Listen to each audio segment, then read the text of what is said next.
وہ سحر جزئی تھا، اور آیت کریمہ ان تتبعون الا رجلا مسحورا، اس میں جس سحر کا تذکرہ ہے وہ سحر کلی ہے۔ سحر کلی اور سحر جزئی میں فرق یہ ہے کہ سحر کلی میں آدمی کا دماغ قابو میں نہیں رہتا، اول فول بکتا رہتا ہے، اسی طریقے سے اس کی پوری صحت تباہ و برباد ہو کر رہ جاتی ہے۔ لیکن سحر جزئی کے اندر ایسا نہیں ہوتا۔ سحر جزئی ایک بیماری کی طرح ہوتا ہے جس کا علاج بڑی آسانی سے کیا جا سکتا ہے۔ آپ پر جو سحر ہوا تھا وہ سحر جزئی تھا، اس کا ثبوت خود اسی حدیث میں موجود ہے جس کو میں نے پورا آپ کے سامنے رکھ دیا تھا، اور اس حدیث میں لفظ مطبوب بھی اس بات کی دلیل ہے کہ آپ پر سحر جزئی ہوا تھا، اس لیے کہ یہ لفظ مطبوب در حقیقت لفظ مسحور کی جگہ پر لایا گیا ہے، یعنی نبی کریم صلی اللہ علیہ وسلم نے لفظ مسحور کی تفسیر لفظ مطبوب سے کی ہے، اور طبہ کا مطلب ہوتا ہے ایسی بیماری جس کا علاج آسانی سے ہو سکے۔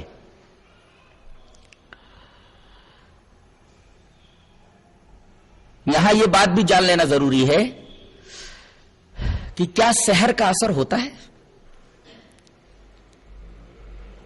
اور اس سے آدمی متاثر ہوتا ہے؟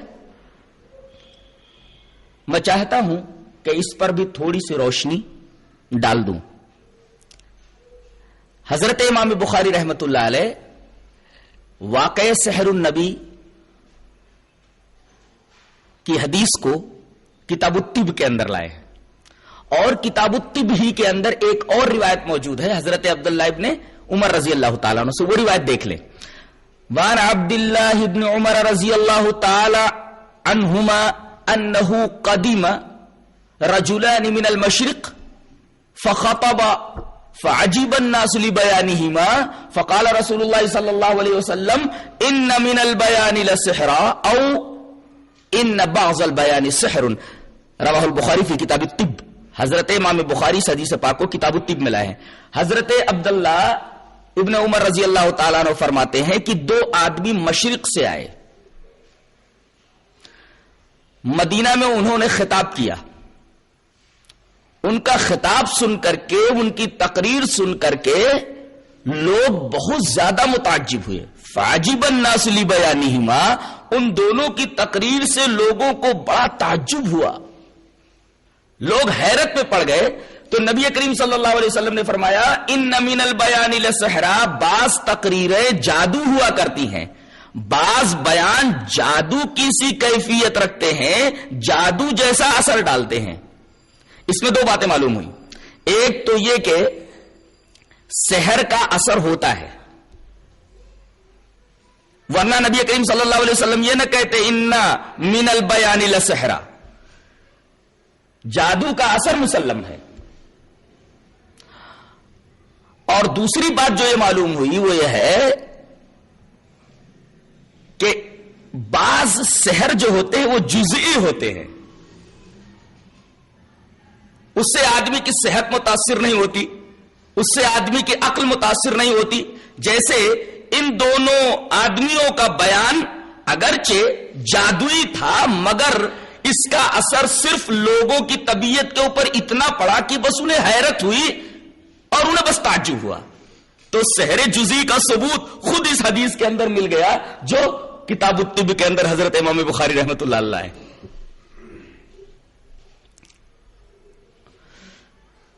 فقیہ الامت، رئیس الفقہاء والمحدثین حضرت امام بخاری رحمت اللہ علیہ حدیث سحر کو کتاب الطب میں لا کر کے ایک اور بات بتانا چاہتے ہیں جو بہت ہی اہم ہے، کہ سحر ایک بیماری ہے، جب یہ بیماری ہے تو بیماری کے لیے دعا بھی ہونی چاہیے اور بیماری کے لیے دوا بھی ہونی چاہیے. دعا معوذتین بتائی گئی اور دوا نبی کریم صلی اللہ علیہ وسلم نے اس کے لیے تجویز فرمائی. دوا کیا ہے؟ حضرت امام بخاری اس حدیث پاک کو بھی کتاب الطب کے اندر ہی لا رہے ہیں. روایت اس طرح ہے. وعن سعد رضی اللہ تعالی عنہ یقول سمعت رسول اللہ صلی اللہ علیہ وسلم یقول من تصبح 7 تمرات عجوۃ لم يضره ذلك اليوم سم ولا سحر. رواہ البخاری فی کتاب الطب.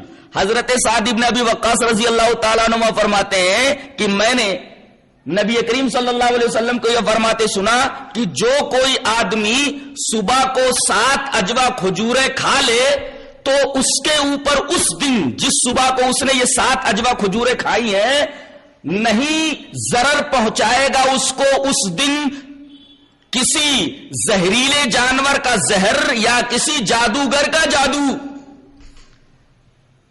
گویا اجوا کھجوروں کے اندر سحر اور جادو کا علاج بھی موجود ہے. نبی کریم صلی اللہ علیہ وسلم نے سحر کا یہ دنیاوی علاج بتایا ہے. دینی علاج دعا معوذتین اور دنیاوی علاج 7 اجوا کھجوریں صبح کے وقت کھانا. اشارہ اس بات کی طرف کر دیا گیا کہ یہ ایک قسم کی بیماری ہے اور نبی کریم صلی اللہ علیہ وسلم کو بہت ساری بیماریاں لاحق ہوئی. آپ بخار میں مبتلا ہوئے, آپ کو چوٹ پہنچی, بہت ساری بیماریاں آپ کو لاحق ہوئی. تو اگر سحر ایک بیماری ہے تو اگر یہ لاحق ہو گئی تو پھر اس پر اعتراض کی گنجائش کیا ہے؟ جبکہ اس کی دوا بھی ہے دنیاوی اور شرعی دوا یعنی دعا بھی موجود ہے.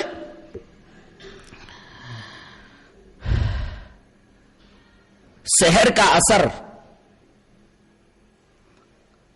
کبھی کم ہوتا ہے کبھی زیادہ ہوتا ہے, کبھی دماغ کے اوپر ہوتا ہے کبھی نفس کے اوپر ہوتا ہے کبھی دل کے اوپر ہوتا ہے.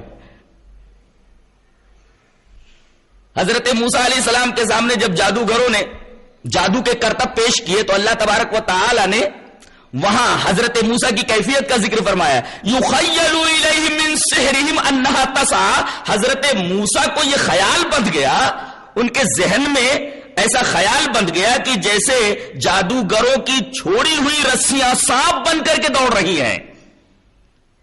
2 باتیں معلوم ہوئی کہ جادو کا اثر ایک تو دماغ کے اوپر پڑتا ہے, دوسرے جادو کا اثر برحق نفس پر اس کا اثر پڑتا ہے. اللہ تبارک و تعالیٰ نے ارشاد فرمایا فَأَوْجَسَ فِي نَفْسِهِ خِیفَةَ مُوسَىٰ. موسیٰ اپنے نفس میں جادوگروں کے کرتب کو دیکھ کر کے ڈر گئے. تو نفس پر بھی جادو کا اثر پڑتا ہے. اور پہلے پارے کے اندر سورہ بقرہ کے اندر اللہ تبارک و تعالیٰ نے فرمایا کہ ہاروت ماروت سے جادو جو لوگ سیکھتے تھے, جادو کو ایک جگہ استعمال کرنے کا ذکر آیا کہ یہ لوگ میاں بیوی کے درمیان تفریق کرتے تھے جادو کے ذریعے. یفرقون بہ بین المرء وزوجہ. بہ کا مطلب ہے بالسحر. یہ جادو کے ذریعے میاں بیوی کے درمیان تفریق کر دیتے تھے. گویا اس کا اثر دل کے اوپر بھی پڑتا ہے کہ بیوی کا دل شوہر سے متنفر ہو جائے, شوہر کا دل بیوی سے متنفر ہو جائے. یہ تنفر کہاں پیدا ہوتا ہے؟ دل کے اندر پیدا ہوتا ہے. اس کا مطلب یہ ہوا کہ جادو کا اثر قلب کے اوپر بھی پڑتا ہے. دماغ کے اوپر جادو کا اثر, نفس کے اوپر جادو کا اثر, قلب کے اوپر جادو کا اثر اور صحت کے اوپر جادو کا اثر کہ آدمی کی صحت خراب ہوتی چلی جاتی ہے. سوال یہ ہے کہ جادو کے اندر اثر کہاں سے آتا ہے؟ جادو کے اندر اثر کہاں سے آتا ہے کہ اس سے آدمی متاثر ہوتا ہے؟ اللہ تبارک و تعالی نے اس کا بھی جواب دے دیا ہے وما هم بضارین به الا باذن اللہ. یہ لوگ جادو کے ذریعے کسی کو تکلیف نہیں پہنچا سکتے مگر اللہ کے حکم سے. دو باتیں معلوم ہوئی. ایک تو جادو کے اندر اثر اللہ نے ڈالا ہے، دوسرے ہر ایک کے اوپر جادوگر چاہے تو جادو نہیں کر سکتا. اللہ جس کے اوپر چاہے جادو کا اثر ہوگا، اللہ نہیں چاہے گا لاکھ جادوگر جادو کرے اس کے اوپر جادو کا اثر نہیں ہوگا.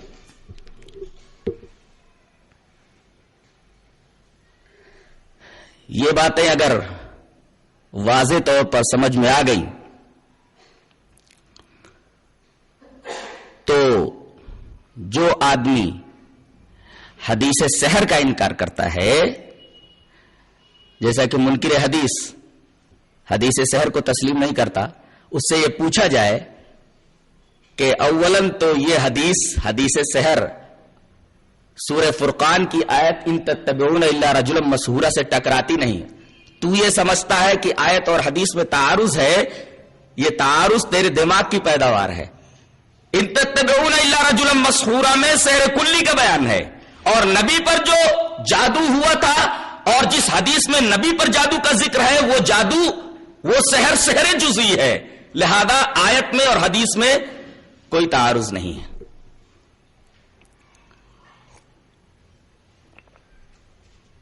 ایک سوال اور رہ جاتا ہے، سوال میں خود کرتا ہوں. آخر نبی پر جادو کا اثر کیوں ہوا؟ اللہ تعالی چاہتا تو آپ پر لبید ابن عاصم کے جادو کو چلنے نہیں دیتا. آپ کے اوپر جادو کا اثر کیوں ہوا؟ جواب اس کا یہ ہے کہ آپ کو جادو کے ذریعے آزمایا گیا، اس لیے کہ نبی امتیوں کے لیے نمونہ ہوتا ہے. آپ کے اوپر جادو کیا گیا، آپ کو جادو کے ذریعے آزمایا گیا. اگر آپ پر جادو نہ ہوا ہوتا تو معوذتین کے بارے میں پتہ نہ چلتا کہ معوذتین کے اندر جادو کو ہٹانے کا اثر موجود ہے، اور دوسرے یہ نہ معلوم ہوتا کہ اجوا کھجوروں کے اندر جادو کا علاج موجود ہے. اور اگر آپ پر جادو نہ ہوتا تو یہ معلوم نہ ہوتا کہ جادو ایک بیماری ہے جس کے لیے دعا بھی ہے اور دوا بھی ہے. امتیوں کو تعلیم دینا تھا کہ امتیوں کو بھی اس طریقے کا اثر ہو سکتا ہے، ان کے اوپر بھی جادو ہو سکتا ہے. تو کہیں آدمی یہ نہ سوچے کہ سحر کے تعلق سے قرآن و حدیث کے اندر کوئی تعلیم نہیں دی گئی ہے. اگر کسی امتی کو سحر ہو جائے تو سحر کا وہی علاج کرے جو نبی نے کیا، اور سحر کا اثر انہی چیزوں سے زائل کرے جن چیزوں سے نبی کریم صلی اللہ علیہ وسلم کو زائل کر دینے کا حکم دیا گیا تھا. یوں آپ کے اوپر جادو کا اثر ہوا، ورنہ اللہ چاہتا تو لاکھ لبید ابن عاصم جادو کرتا، لیکن اللہ کے رسول صلی اللہ علیہ وسلم پر اس کا اثر نہ ہوتا. یہاں ایک نقطہ اور معلوم ہوا کہ آدمی سحر جیسی بیماری میں مبتلا ہو جاتا، دوا نہ کرتا، جبکہ بیماری کے اندر علاج ضروری ہے، اس لیے کہ ہر معاملے میں آدمی کو تدبیر کرنے کا حکم دیا ہے. اللہ تبارک و تعالیٰ نے سبب اختیار کرنے کا حکم دیا ہے. آدمی بیمار ہو تو تدبیر کرے، اور تدبیر علاج ہے. ایسے ہی کسی کو جادو ہو جائے تو نبی نے بتایا کہ چپ چاپ بیٹھ نہ جائے بلکہ اس کا علاج کرنے کی کوشش کرے. گویا کہ توکل کا حکم دیا گیا ہے کہ اگر کوئی بیماری میں مبتلا ہو جائے، یہاں تک کہ سحر کی بیماری میں مبتلا ہو جائے، تو اسے تدبیر نہیں چھوڑنی چاہیے، اس لیے کہ تدبیر کا چھوڑ دینا یہ توکل کے منافی ہے. توکل یہ ہے کہ آدمی تدبیر اختیار کرے اور معاملہ اللہ تبارک و تعالیٰ پر چھوڑ دے.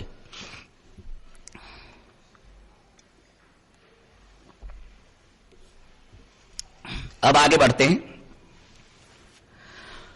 منکرین حدیث ایک اور بذام خود گہرا اعتراض کرتے ہیں.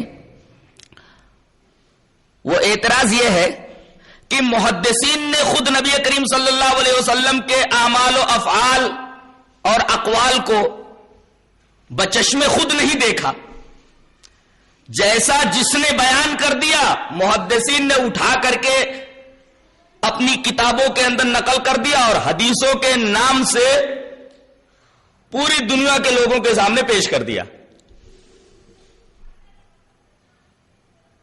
ان کا لکھنا اور ان کا پیش کرنا اس وقت معتبر ہوتا جب انہوں نے نبی کریم صلی اللہ علیہ وسلم کے اقوال، افعال اور اعمال کو بچشم خود دیکھا ہوتا. انہوں نے تو کچھ دیکھا ہی نہیں، بس جس نے جو بتایا چپ چاپ لکھتے گئے اور حدیث کے نام سے لوگوں کے سامنے اسے پیش کر دیا.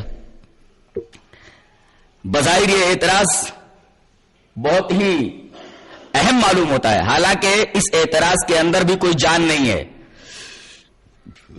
ذرا غور فرمائیے کہ ایک آدمی یہ کہتا ہے کہ میں نے فلاں امر کو، فلاں چیز کو بچشم خود دیکھا ہے، اپنی آنکھ سے دیکھا ہے. ایک آدمی یہ کہتا ہے کہ میں نے فلاں امر کو ایسے شخص سے سنا ہے جس نے اس امر کو اپنی آنکھوں سے دیکھا ہے. تو چاہے آدمی نے سنا ہو چاہے اپنی آنکھوں سے دیکھا ہو، سچ یا جھوٹ ہونے میں دونوں کے دونوں برابر ہیں. آدمی یہ کہے کہ میں نے اپنی آنکھوں سے دیکھا ہے فلاں امر کو، اور ایک آدمی بولتا ہے کہ میں نے فلاں چیز کو ایسے آدمی سے سنا ہے جس نے وہ فلاں چیز اپنی آنکھوں سے دیکھا ہے. سچ اور جھوٹ ہونے میں یہ دیکھنا اور سننا دونوں برابر ہے. اعتبار کس کا ہے؟ نقل و بیان میں مدار قبولیت و اعتبار عدل اور ضبط کو ہے. اگر نقل کرنے والا عادل اور ضابط ہے تو چاہے اس نے سنا ہو تو اس کی خبر مفید للعلم یقینی ہوگی، اور چاہے اس نے اپنی آنکھوں سے دیکھا ہو اور دیکھ کر کے کوئی بات بتا رہا ہو تو اس کا یہ بتانا مفید للعلم یقینی ہوگا. گویا کہ نقل و بیان میں مدار قبولیت و اعتبار ناقل کے عدل و ضبط پر ہے. ناقل جو نقل کر رہا ہے، چاہے دیکھنے والا چاہے سننے والا، اگر وہ عادل اور ضابط ہے تو اس کی خبر معتبر مانی جائے گی، اور اگر عادل اور ضابط نہیں ہے تو اس کی خبر معتبر نہیں مانی جائے گی. یہ عادل اور ضابط کیا ہوتا ہے؟ آئیے ذرا اس کو سمجھ لیتے ہیں. حدیث صحیح ہونے کے لیے 5 شرطیں ہیں، جس میں 3 شرطیں وجودی ہیں اور 2 شرطیں عدمی ہیں، تب جا کر کے حدیث صحیح ہوتی ہے. حدیث صحیح کے لیے 5 شرطیں ہیں، جس میں 3 شرطیں وجودی ہیں اور 2 شرطیں عدمی ہیں. 3 وجودی شرطوں میں سے پہلی شرط ہے اتصال سند، سند متصل ہو. جیسے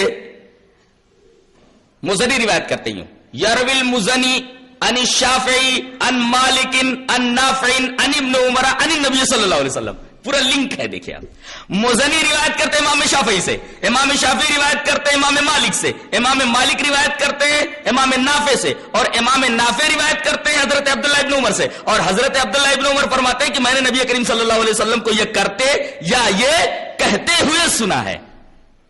مزنی کے شیخ ہیں، استاد ہیں امام شافعی، امام شافعی کے استاد ہیں امام مالک، امام مالک کے استاد ہیں امام نافع، امام نافع کے استاد حضرت عبداللہ ابن عمر. یہ اتصال سند ہے، بیچ میں کوئی راوی گرا ہوا نہیں ہے. یہ حدیث صحیح ہونے کی پہلی شرط ہے، اتصال سند. دوسرے عدل راوی. عدل راوی کا مطلب کیا ہوتا ہے؟ ان یکون الراوی مسلما عاقلا بالغا تقیا صالحا للروایہ لا فاسقا فاجرا ولا بدعیا. یہ 8 شرطیں ضروری ہیں. روایت کرنے والا چاہے وہ سن کر روایت کر رہا ہو چاہے وہ دیکھ کر کے روایت کر رہا ہو، 8 شرطیں اس کے اندر پائی جانی ضروری ہے. 8 اوصاف ہونا ضروری ہے. ایک تو مسلمان ہو، دوسرے عاقل ہو، تیسرے بالغ ہو، چوتھے متقی ہو، اور 5ویں روایت کرنے کے لائق ہو. چھوٹا بچہ نہ ہو گود کا، چھوٹے بچے بھی صحابی ہوتے ہیں لیکن وہ روایت کے لائق نہیں ہوتے. اسی طریقے سے فاسق نہ ہو, فاجر نہ ہو, بدعتی نہ ہو. یہ 8 اوصاف اگر کسی راوی کے اندر, کسی ناقل کے اندر موجود ہیں تو سمجھو وہ راوی عادل ہے. ضابط کا کیا مطلب ہوتا ہے؟ ضابط کا مطلب یہ ہوتا ہے نقل کرنے والا یا روایت کرنے والا حدیث کو یا خبر کو, نقل و بیان کو اچھی طرح حفظ کیے رہے. حفظ کے اندر گڑبڑی نہیں ہونی چاہیے, ضبط تام ہونا چاہیے اس کا.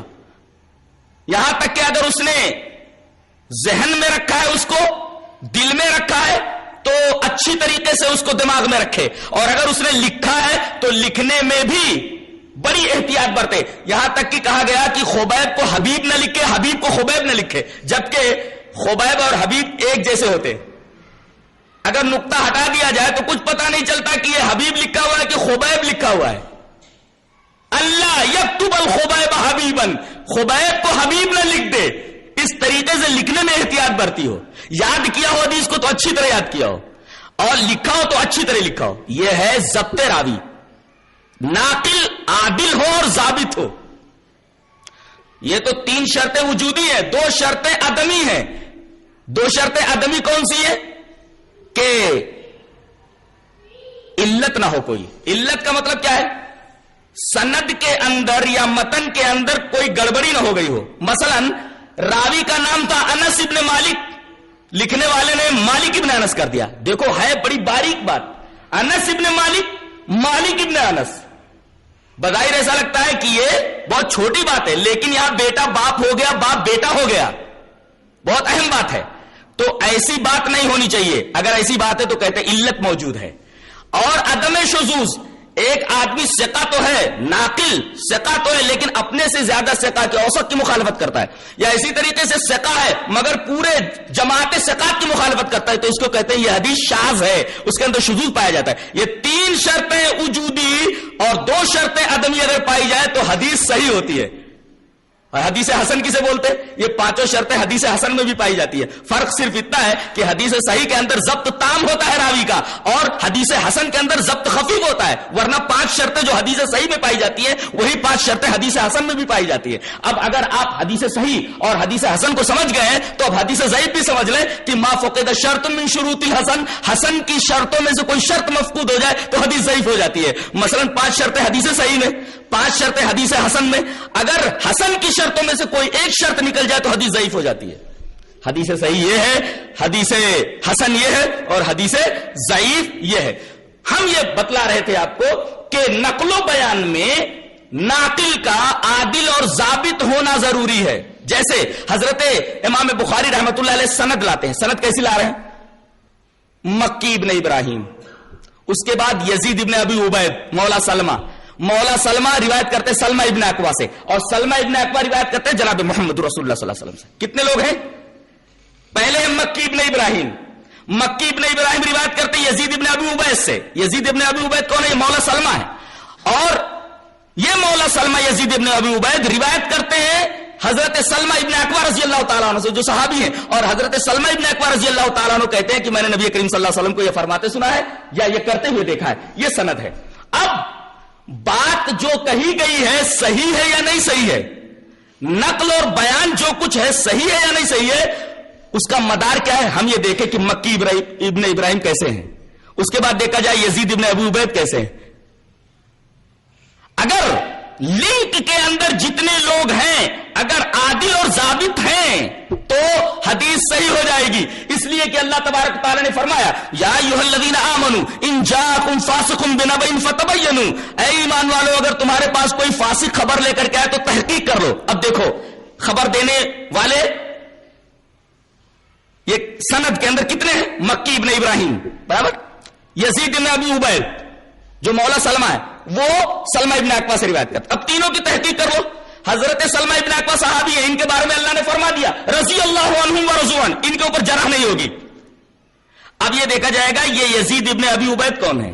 اگر یہ پتا چل جائے تحقیق کرنے کے بعد کہ یہ راوی صحیح ہے, عادل اور ضابط ہے, تو پھر اب یہ دیکھا جائے گا کہ مکی ابن ابراہیم کون ہے. مکی ابن ابراہیم کے بارے میں اگر یہ پتا چل جائے کہ تحقیق کرنے کے بعد کہ یہ عادل اور ضابط ہیں، تو اب جب تحقیق ہو گئی تو قرآن کہتا ہے کہ تحقیق کر لینے کے بعد اگر معلوم ہو جائے کہ راوی جھوٹا نہیں ہے، راوی عادل اور ضابط ہے، تو پوری خبر کو لے لو نا۔ تو پوری خبر کی قبولیت کا مدار سند کے اوپر ہے۔ اگر سند کے اندر راوی عادل اور ضابط ثابت کر دیے جائے تو پوری خبر صحیح مانی جائے گی، اور قرآن کہتا ہے اس خبر کو لیا جائے گا۔ یہ ہے حدیث پرکھنے کا انداز۔ تقریباً محدثین نے، جرح و تعدیل کے اماموں نے حدیثوں کو پرکھنے کے لیے کتنی کسوٹیاں، 100 سے زائد کسوٹیاں بنائی ہیں۔ اگر ایک کسوٹی سے حدیث بچ کر نکل جائے تو دوسری کسوٹی پر نہیں بچتی ہے، دوسری کسوٹی سے بھی اگر کسی طرح بچ کر نکل جائے تو تیسری کسوٹی سے نہیں بچتی ہے، اور تیسری کسوٹی سے اگر بچ کر نکل جائے، کہاں تک بچ کے نکلے گی؟ 100 کسوٹیاں ہیں۔ کہیں نہ کہیں پتہ چل جائے گا نا کہ جس چیز کو ہم سونا سمجھ رہے تھے در حقیقت پیتل تھا۔ 3 کسوٹیاں بتا چکی کہ یہ سونا ہے، لیکن ابھی 100 کسوٹیوں سے گزرنا ہے، ابھی ان کو 100 کسوٹیوں سے گزرنا ہے، تب جا کر کے معلوم ہوگا کہ یہ سونا ہے یا پیتل ہے۔ 2-3 کسوٹیوں سے اگر پیتل گزر گیا سونا بن کر کے تو اگلی کسوٹیاں بتا دیں گی کہ یہ پیتل ہے، ہٹاؤ اس کو، یہ سونا نہیں ہے۔ اور احادیث کو پرکھنے کے لیے محدثین نے بڑی بڑی شرطیں رکھی ہیں اور بڑی بڑی کسوٹیاں، زبردست معیارات قائم کیے۔ ان معیارات سے کوئی بچ کے نکل نہیں سکتا، اور اللہ تبارک و تعالی نے محدثین کو ایسی پینی نظریں عطا فرمائی تھی، کیا مجال کوئی حدیث ضعیف ان کی نگاہوں سے بچ کر نکل جائے اور صحیح بن کر کے نکل جائے، جب تک کہ اس کو اچھی طرح پرکھ نہ لے۔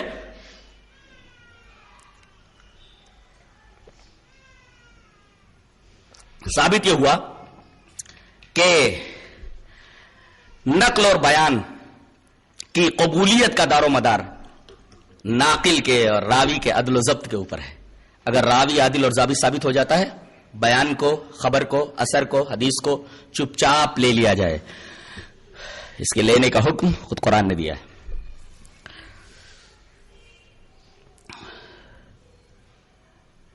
میرا خیال یہ ہے کہ اس میں اعتراض کی گنجائش کہاں ہے؟ حدیثوں کے اندر شکوک و شبہات پیدا کرنے کی گنجائش کہاں ہے؟ تقریباً 11,000 صحابہ کرام حدیثوں کی روایت کرتے ہیں، اور عمل کے اندر زیادہ تر آنے والی کتنی روایتیں؟ متن کے اعتبار سے 1 لاکھ۔ زیادہ تر عمل کے اندر آنے والی احادیث متن کے اعتبار سے کتنی ہے؟ 1 لاکھ۔ روایت کرنے والے صحابہ کتنے ہیں؟ 11,000۔ اور اسانید اور طرق کے اعتبار سے 3 لاکھ حدیثیں۔ تو ایک ہی حدیث مختلف سندوں سے آ رہی ہے، لیکن بات تو وہی ہے نا، متن تو وہی ہے نا۔ تو ہم کیوں نہ مان لیں کہ 1 لاکھ حدیثیں جو زیادہ تر عمل کے اندر آنے والی ہیں انہی کو اپنے سامنے رکھیں۔ اب بتائیے 1 لاکھ حدیثیں ہیں، روایت کرنے والے صحابہ کتنے ہیں؟ 11,000۔ ہر ایک صحابی کے اوپر 10 حدیثیں مشکل سے آ رہی ہیں۔ کیا ایک صحابی 10 حدیثیں یاد نہیں کر سکتا تھا؟ ایک بچہ یاد کر لیتا ہے پورا قرآن، وہ تو بڑے ذہین لوگ تھے۔ 11,000 صحابہ کرام اور 1 لاکھ حدیثیں، ایک صحابی کے اوپر 10 حدیثیں نہیں آ رہی ہیں۔ بتائیے حدیث کے اندر شک و شبہ کی کیا گنجائش ہو سکتی ہے کہ حدیث کو محفوظ نہیں رکھا گیا ہوگا؟ جبکہ صحابہ کرام رضوان اللہ تعالی علیہ مجمعین حدیثوں کو لینے میں بڑی احتیاط برتتے تھے۔ میں 2 مثالیں آپ کے سامنے پیش کرتا ہوں۔ حضرت ابوبکر رضی اللہ تعالیٰ عنہ کے دور خلافت میں ایک دادی آئیں جن کا پوتا مر گیا تھا۔ آ کر کے انہوں نے پوچھا حضرت ابوبکر رضی اللہ تعالیٰ عنہ سے، میرا پوتا مر گیا ہے، مجھ کو دادی ہوں، قرآن و حدیث میں میرا حصہ کیا ہے اس کے ترکے میں؟ حضرت ابوبکر رضی اللہ تعالیٰ نے فرمایا، قرآن میں تیرے لیے کوئی حصہ نہیں ہے، اور حدیث بھی میں نے کوئی ایسی نہیں دیکھی جس میں دادی کا حصہ مقرر کیا گیا ہو۔ فوراً حضرت مغیرہ ابن شعبہ کھڑے ہوئے اور کہا کہ حضرت آپ غلط فتویٰ دے رہے ہیں، غلط مسئلہ بتا رہے ہیں۔ نبی کریم صلی اللہ علیہ وسلم نے دادی کو 1/3 دلایا ہے، سلس دلایا ہے، سلس 1/3 دلایا ہے دادی کو۔ حضرت ابوبکر رضی اللہ تعالیٰ نے فرمایا، تم جو یہ حدیث بیان کر رہے ہو، تم جو یہ بات کہہ رہے ہو، شاہد لاؤ، گواہ لاؤ اس کے اوپر۔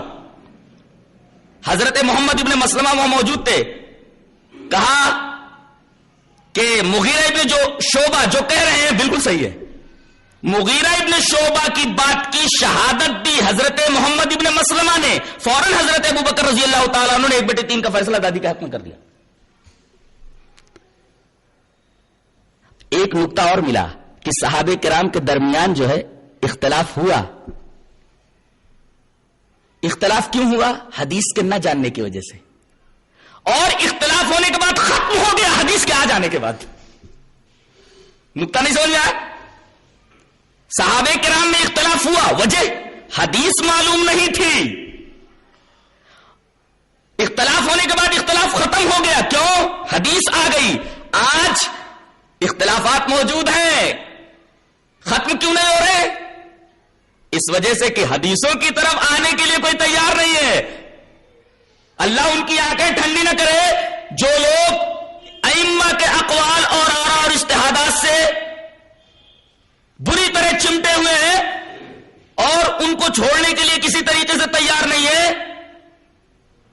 اگر وہ امتیوں کے اقوال اور آراء اور اجتہادات کو چھوڑ کر کے حدیث نبوی کی طرف آ جائے، احادیث نبویہ کو اپنا حرز جاں بنا لے، فوراً اختلاف ختم ہو جائے. کیا یہ مثال اس بات کے حل کے لیے کافی نہیں ہے کہ اختلاف اگر ہو جائے؟ اختلاف فطری ہے اور اختلاف کی وجوہات ہیں. ایک اختلاف فطری ہے، اختلاف کے اسباب ہیں، اختلاف ختم ہو سکتا ہے. یہ 3 باتیں یاد رکھا جائے. اختلاف فطری ہے، ہو جاتا ہے. اختلاف کے اسباب ہیں، جیسے یہاں لا علمی سبب ہے. اور اختلاف ختم ہو سکتا ہے.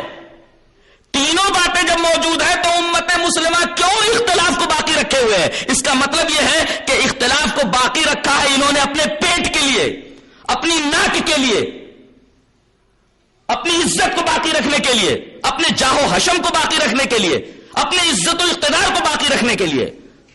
ورنہ اختلاف ختم ہو جاتا، جیسا کہ اس واقعے میں اس کا حل بتایا گیا ہے.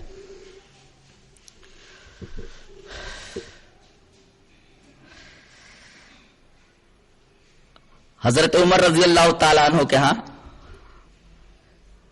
ایک صحابی آئے، 3 مرتبہ سلام کیا. جب جواب نہیں ملا حضرت عمر کے گھر سے تو واپس جانے لگے. حضرت عمر نے جلدی سے دروازہ کھولا اور کہا کہاں جا رہا ہو؟ ادھر آؤ. کہا کہ السلام علیکم. وعلیکم السلام. جا رہے ہو؟ بولے ہاں حضرت 3 مرتبہ سلام کیا، جب گھر سے آواز نہیں آئی تو جانا ہی پڑ رہا ہے. کہا کہ 3 مرتبہ سلام کا جواب نہ آئے تو واپس چلے جانا چاہیے، یہ حدیث ہے؟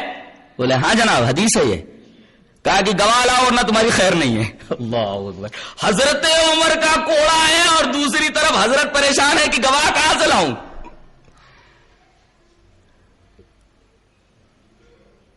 اتفاق سے ایک صحابی مل گئے جنہوں نے آ کر کے گواہی دی، تب ان صاحب کی جان چھوٹی. اس سے یہ پتا چلتا ہے کہ صحابہ کرام بھی حدیث کو ایسے ہی نہیں لے لیتے تھے، بلکہ اس کو قبول کرنے کے لیے شہادت مانگتے تھے. شہادت مل جاتی تھی تب حدیث کو لیتے تھے.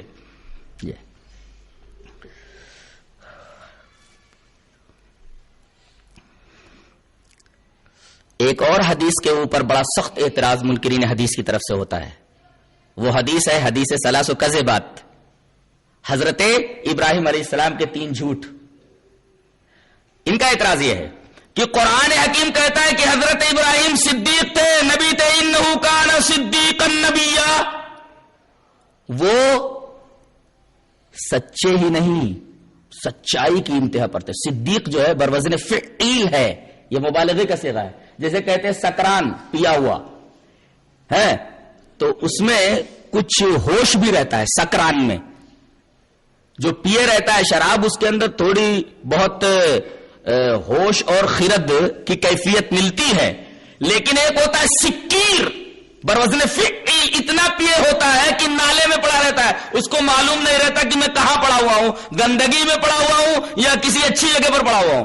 تو صدیق بروزن فعل ہے. صرف آپ سچے نہیں تھے بلکہ سچائی کی انتہا پر تھے. یہاں میں منکرین حدیث کے رد میں ایک نقطہ نکالنا چاہتا ہوں. کچھ لوگ آئے اور کہا کہ ابو بکر تمہارے صاحب تو ایک عجیب بات بولتے ہیں. کہتے ہیں میرا رسول کیا بول رہا ہے؟ کہا کہ کہتے ہیں کہ رات میں چند لمحوں کے اندر بیت المقدس پہنچا، وہاں سے میں آسمانوں کی سیر کرتا ہوا سدرۃ المنتہا تک پہنچا، جنت اور دوزخ کا مشاہدہ کیا، پھر رات ہی کے اس حصے میں واپس مکہ آ گیا۔ لگتا ہے کہ تمہارے صاحب کا دماغ برابر نہیں ہے، ایسا کیسے ممکن ہے؟ اللہ اکبر۔ منکرین حدیث میں اور اس وقت کے جو معترضین تھے، جو حضرت ابو بکر کو بہکانے اور پھسلانے کی کوشش کر رہے تھے، مشابہت ہے کہ نہیں؟ منکرین حدیث کی سمجھ میں نہیں آ رہا تھا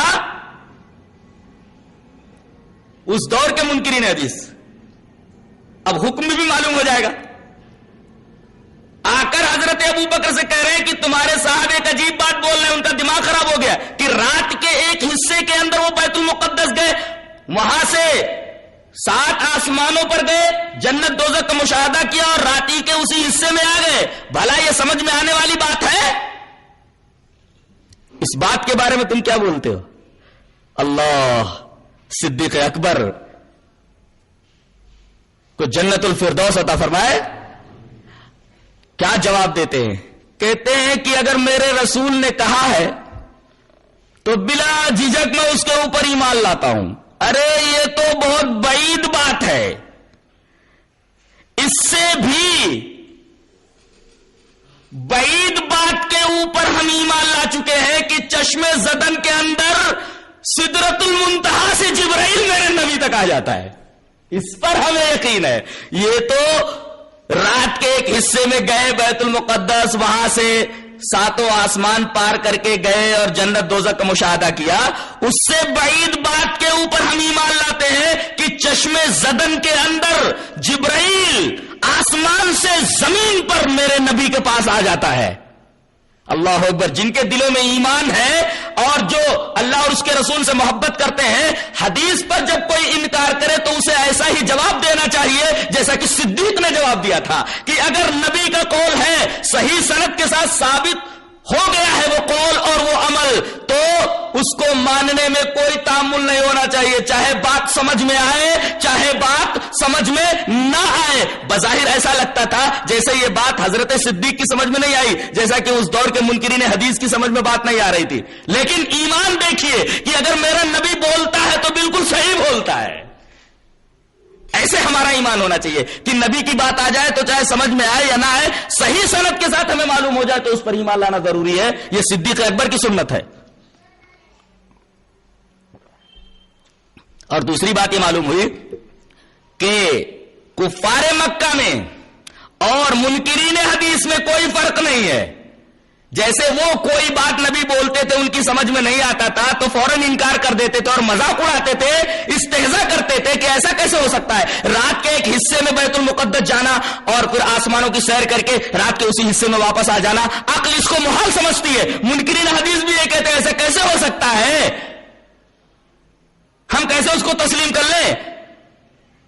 اس لیے کہ یہ بات درایت کے خلاف ہے، ہماری عقل کے خلاف ہے۔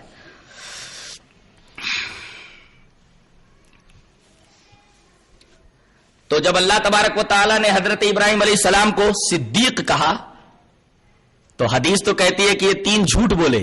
بظاہر قرآن کا بیان حدیث کے بیان سے متصادم ہے۔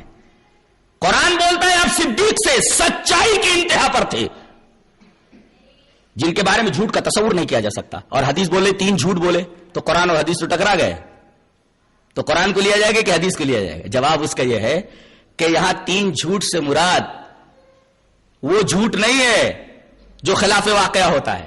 جھوٹ کسے بولتے؟ خلاف واقعہ بات کو، جو حقیقت میں نہ ہو۔ یہاں جھوٹ کا ایک اور مطلب ہوتا ہے جس کو توریہ کہتے ہیں۔ توریہ یہ عام طور پر لوگوں کے درمیان رائج ہے، جو مجازن کذب تو ہوتا ہے، مجازن جھوٹ ہوتا ہے، لیکن حقیقتاً جھوٹ نہیں ہوتا۔ اس کی میں ایک مثال دیتا ہوں۔ انگریزوں کے زمانے میں ایک مولوی صاحب کو گرفتار کرنے کے لیے کچھ انگریز سپاہی آئے اور انہی کے پاس آ کر کے کھڑے ہو گئے، کہنے لگے بھائی تم نے فلاں شخص کو دیکھا ہے، فلاں شخص کے بارے میں بتا سکتے ہو کہ وہ کہاں ہے؟ وہ صاحب جہاں کھڑے ہوئے تھے 2 قدم پیچھے ہٹ گئے, بولے ابھی وہ تو یہی تھے, ابھی وہ آدمی جس کے بارے میں تم پوچھ رہے تھے وہ یہی تھا. بتائیے یہ توریہ ہے اور ایسا کلام جائز ہے کہ نہیں جائز ہے؟ مجازن اسے کذب کہہ سکتے ہیں لیکن حقیقتاً یہ جھوٹ نہیں ہے. ایسے ہی حضرت ابراہیم علیہ السلام نے یہ جو کہا سارا کے بارے میں کہ یہ میری بہن ہے, توریہ ہے یہ, اس لیے کہ ہر عورت بیوی بھی حضرت آدم اور حوا کے رشتے سے بہن ہی ہوئی. تو کلام توریہ پر مبنی ہے, یعنی توریہ مجازن کذب ہوتا ہے مگر حقیقتاً سچ ہوتا ہے. تو وہ جھوٹ کا ہوا, یہ تو کلام کی ایک قسم جس کو توریہ کہتے. ایسے ہی آپ نے کہا کہ انی سقیم, میں بیمار ہوں, اس میں بھی توریہ تھا کہ تمہارے اس کفر کو دیکھ کر کے, تمہارے حالات دیکھ کر کے, اللہ کو چھوڑ کر کے تم جن کی پوجا کر رہے ہو یہ پوجا کے لائق نہیں, یہ پرستش کے لائق نہیں, تمہاری یہ حالتیں دیکھ دیکھ کر کے میں بیمار ہو گیا ہوں. یہ توریہ ہے.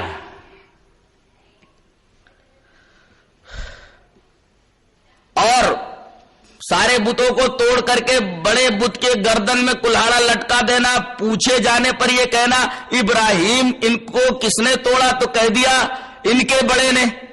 تو ان کے بڑے نے 2 مطلب ہے اس کا. پورے شہر کا بڑا تو میں ہوں اس لیے کہ میں اللہ کا نبی ہوں, یہ بھی تو مطلب ہو سکتا ہے. اور جس کی گردن میں کلہاڑا لٹکا ہوا ہے وہ بھی بڑا ہو سکتا ہے. ان کا ان کے بڑے نے توڑا ہے. تو بڑے کے اندر 2 باتیں, توریتن بڑا کہا جا سکتا ہے, لہذا یہ کلام توریہ پر مبنی ہے. اور توریہ ایسا کلام ہوتا ہے جو مجازن جھوٹ ہوتا ہے مگر حقیقتاً سچ ہوتا ہے. جب حقیقت میں وہ سچ ہے تو جھوٹ کیسے کہا جا سکتا ہے؟ یہاں جھوٹ جو کہا گیا ہے حضرت ابراہیم علیہ السلام کے بارے میں وہ در حقیقت اسی توریہ کو کذب کہہ دیا گیا ہے مجازن, ورنہ حضرت ابراہیم علیہ السلام تو صدیق تھے. حدیث میں اور قرآن میں کوئی تضاد نہیں ہے.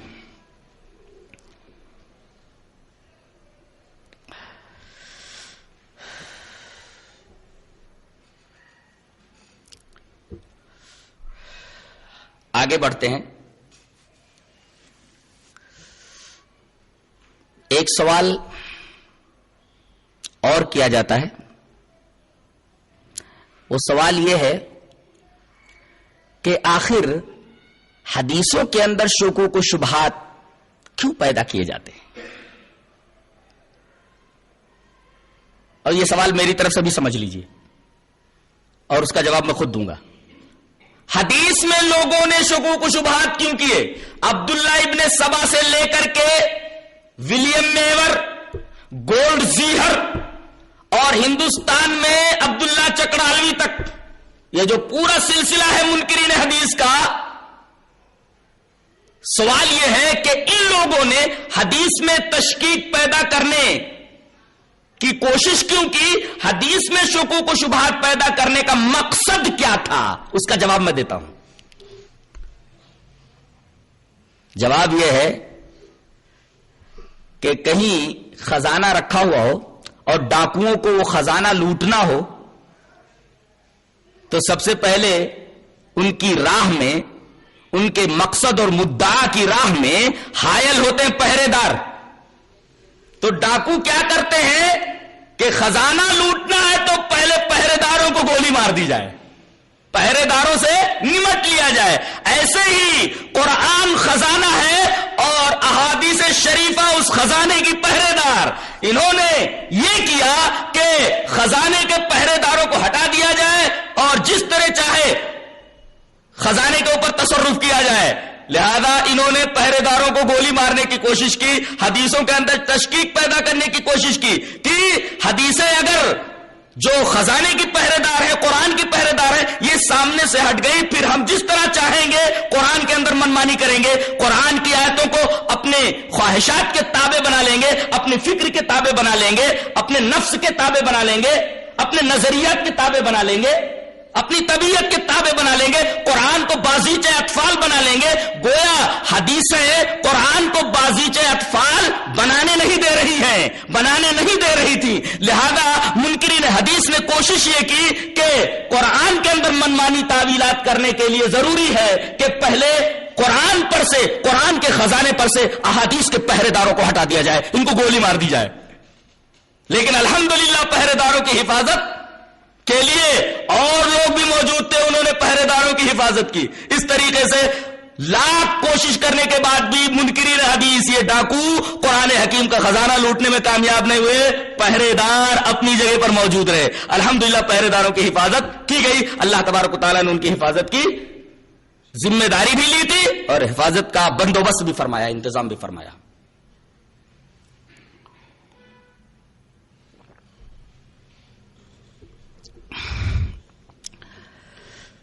اب آخری بحث رہ جاتی ہے کہ منکرین حدیث یہ دائرہ اسلام کے اندر ہیں یا دائرہ اسلام کے باہر ہیں. جواب یہ ہے کہ جو قرآن حکیم کے بعد احادیث شریفہ کو دوسرا ماخذ شرعی نہ مانے وہ دائرہ اسلام سے خارج ہے، اسلام سے اس کا کوئی تعلق نہیں ہے. یہیں رک کر کے ایک اور نقطہ سمجھ لیا جائے. کچھ لوگ تو دل سے اعتقاداً حدیثوں کا انکار کر دیتے ہیں، وہ دائرہ اسلام سے خارج ہے.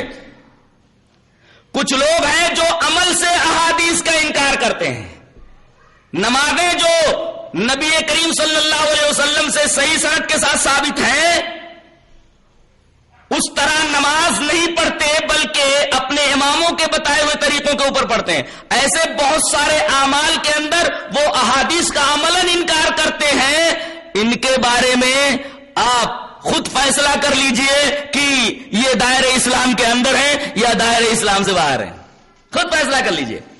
ایک ہے اعتقادی منکر اور ایک ہے عملی منکر. انکار میں دونوں برابر ہیں. ایک دل سے انکار کرتا ہے کہ حدیث دوسرا ماخذ شرعی ہے ہی نہیں، اور دوسرا عمل سے انکار کرتا ہے کہ میں نبی کی اس بات کو نہیں مانتا، نبی کے اس طریقے کے اوپر عمل نہیں کرتا.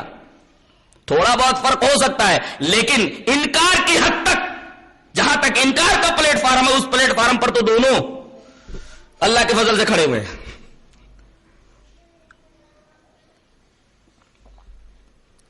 رہا مسئلہ کوئی تمام احادیث کو مانتا ہے لیکن کچھ احادیث کا انکار کرتا ہے.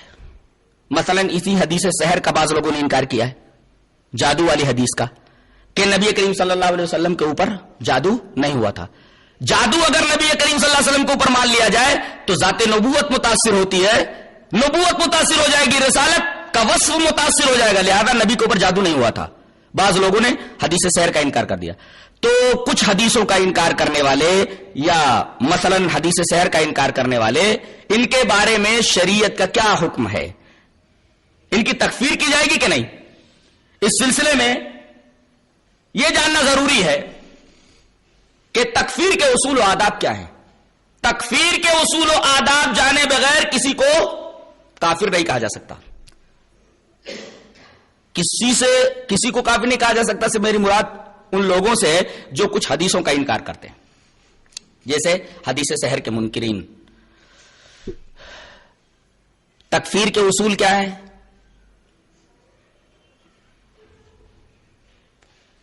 پہلی اصل تو یہ ہے کہ خوف سے حدیث کا انکار نہ کر رہا ہو. جیسے حدیث شریف میں موجود ہے کہ ایک آدمی نے مرنے کے بعد اپنے بیٹوں کو وصیت کی کہ میرے مرنے کے بعد مجھے جلا دینا، اور اس نے کہا کہ اس طرح اگر مجھے جلا دو گے تو اللہ میری راکھ کو اکٹھا کر کے مجھے زندہ نہیں کر پائے گا، اس وجہ سے میرا حساب کتاب نہیں ہوگا. بیٹوں نے اس وصیت کے اوپر عمل کیا، مرنے کے بعد اس کو جلا دیا، اس کی راکھ کو بکھیر دیا. اللہ تعالی نے اس کی راکھ کو اکٹھا کیا، اکٹھا کرنے کے بعد اس کو انسانی شکل دی اور اس سے پوچھا تو نے ایسی حرکت کیوں کی؟ کہا کہ اللہ تیرے خوف کی وجہ سے، تیرے ڈر کی وجہ سے. تو دیکھو فرط خوف کی وجہ سے اس نے اللہ کی ایک صفت کا انکار کیا، احیاء موتا کا، لیکن چونکہ خوف کی وجہ سے تھا، خوف کی زیادتی کی وجہ سے تھا، اللہ تبارک و تعالی نے اس کے اس انکار کو تسلیم نہیں فرمایا بلکہ حکم دیا اسے جنت میں ڈال دو. جبکہ اس نے اللہ کی ایک صفت کا انکار کیا تھا. احیاء موتا اللہ تبارک و تعالیٰ کی ایک صفت ہے، لیکن چونکہ اس نے فرط خوف سے ایسا کیا تھا لہذا اللہ تبارک و تعالیٰ نے اس کے اس انکار کو تسلیم نہیں کیا بلکہ اس کے باوجود اسے جنت میں ڈالنے کا حکم دیا. اس کا مطلب یہ ہے کہ کسی حدیث کے انکار کے پیچھے فرط خوف نہ ہو, اسی طریقے سے فرط مسرت بھی نہ ہو. یہ تو بہت زیادہ ڈر کی وجہ سے اس نے ایسا کہہ دیا تھا, کفر بول گیا تھا, وہ اللہ کی ایک صفت کا انکار کر گیا تھا. اور زیادہ خوشی کی وجہ سے بھی اگر کوئی آدمی کفر بچ جائے تو اللہ تبارک و تعالی اس کو بھی معاف کر دیتا ہے, اس کے اس کفریہ کلمے کو تسلیم نہیں کرتا. مثلا نبی کریم صلی اللہ علیہ وسلم کی وہ حدیث کہ ایک آدمی اونٹنی کے اوپر جا رہا ہے, ایک جگہ اونٹنی کو چھوڑ دیا اس نے اور پیڑ کے نیچے سو گیا, اونٹنی کے اوپر اس کا توشا, اس کا پانی, اس کا سارا سامان, اونٹنی غائب, ڈھونڈا اونٹنی نہیں ملی, رو رہا ہے زاروں قطار کہ اب میں اس صحرا میں بھٹک بھٹک کر کے بھوکا پیاسا مر جاؤں گا. روتے روتے سو جاتا ہے. سوتے ہی اسے کچھ آہٹ کا احساس ہوتا ہے, اٹھ بیٹھتا ہے, دیکھتا ہے کہ وہ اونٹنی ماں توشا کے پانی کے اس کے سامنے پھر آ کر کے کھڑی ہو گئی ہے. مارے خوشی کے کہتا ہے کہ اے اللہ تو میرا بندہ ہے, میں تیرا معبود ہوں. الٹا بول گیا. دیکھو فرط مسرت سے ایک کفریہ کلمہ بول گیا, کفریہ جملہ بول گیا کہ اے اللہ تو میرا بندہ, میں تیرا معبود. اللہ تبارک و تعالی کو ہنسی آ گئی. اللہ تبارک و تعالی فرماتا ہے کہ مجھ کو کسی بندے کے توبہ سے اتنی خوشی ہوتی ہے جتنا کہ اس کو خوشی ہوئی ہے. فرط مسرت سے الٹا بول گیا, بولنا چاہیے تھا کچھ, بول گیا کچھ. آگے بڑھیے. تیسری چیز, علم شرط ہے, جہل مانے ہے. اگر آدمی کے پاس علم نہیں ہے, جہالت کی وجہ سے کسی حدیث کا انکار کر رہا ہے تو تکفیر کا فتویٰ نہیں دیا جائے گا, بلکہ اسے علم دیا جائے گا. تبلیغ الحجہ, حجت کو پہنچایا جائے گا اس کے پاس, اور اگر اسے شبہ ہو رہا ہے تو ازالہ شبہات کیا جائے گا. علم یہ شرط ہے, جہل مانے ہے. اگر جہالت کی وجہ سے بول رہا ہے, علم نہیں ہے, تو تکفیر کا حکم نہیں لگایا جائے گا. ایک اور بات کہ تعمد کی وجہ سے نہ کر رہا ہو, تعمد مانے جان بوجھ کر کے, تعمد شرط ہے اور خطا یہ مانے ہے. اگر غلطی سے کسی حدیث کا انکار کر دیتا ہے تو تکفیر کا فتویٰ نہیں لگایا جائے گا, اس لیے کہ وہاں عمدن بات نہیں پائے گی, تعمد نہیں پایا گیا. تعمد تکفیر کے لیے شرط ہے, اس لیے کہ وہاں خطا مانے ہے, لہذا تکفیر کا فتویٰ نہیں لگایا جائے گا. اور ایک اور چیز, تعویل صحیح کر رہا ہو, کسی حدیث کا انکار کر رہا ہو تو کسی تعویل صحیح کی بنیاد پر.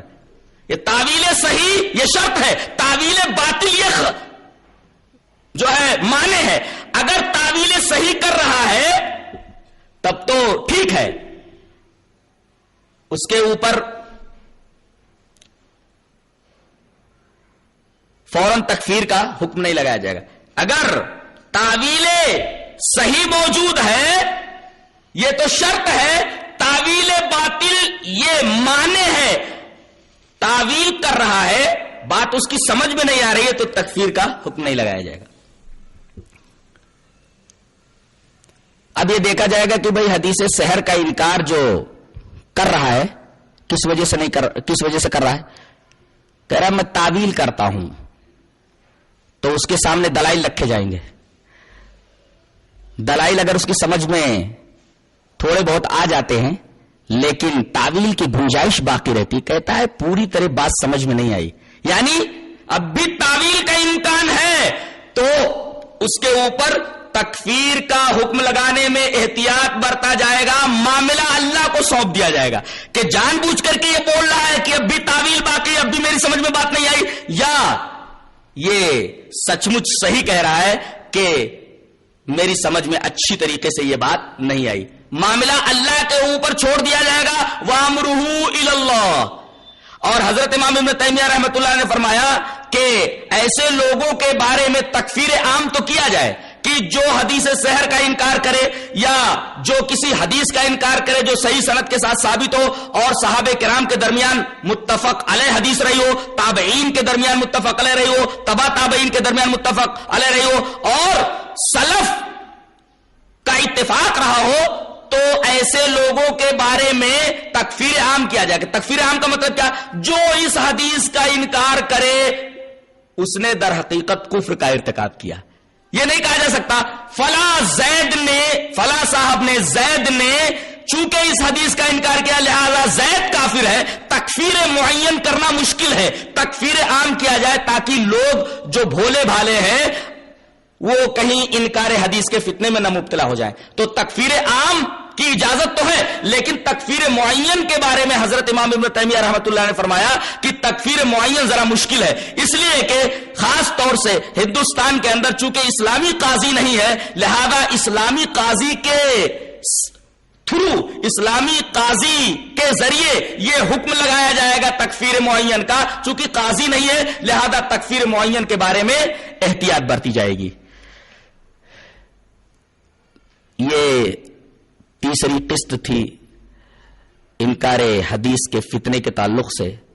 میرا خیال یہ ہے کہ اگر یہ بنیادی باتیں ذہن نشین کر لی گئی تو الحمدللہ فتنے انکار حدیث سے نمٹنے کے لیے اتنی باتیں کافی ہیں. اور ہمارا ارادہ بھی یہ نہیں تھا کہ منکرین حدیث کے تمام اعتراضات کا احصاء کروں اور ایک ایک اعتراض کو سامنے لا کر کے اس کا جواب دوں، اور ایسا ممکن بھی نہیں ہے.